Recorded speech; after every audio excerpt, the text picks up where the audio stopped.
আসসালামু আলাইকুম প্রিয় দর্শক। আজ একটা অফিসিয়াল কাজে বাংলা মোটরে গিয়েছিলাম। বাংলা মোটর থেকে কাউরান বাজারে আসতে মেট্রো রেলে উঠবো, ঠিক তার আগে একটা দৃশ্য চোখে পড়ল। বেশ কিছু লোকের সমাগম দেখে ভাবলাম যে কি হচ্ছে এখানে দেখি।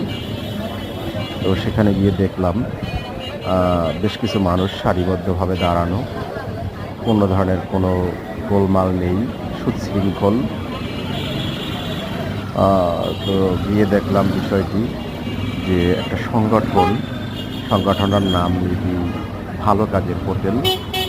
তো এরা দুস্থ কিছু মানুষকে দুপুরের খাবার খাওয়াচ্ছে এবং সেই মানুষগুলো সুন্দর সুশৃঙ্খলভাবে দাঁড়িয়ে নিজেরাই খাবার নিয়ে একটা স্থানে বসে খাচ্ছে। দেখে ভালো লাগলো জিনিসটা।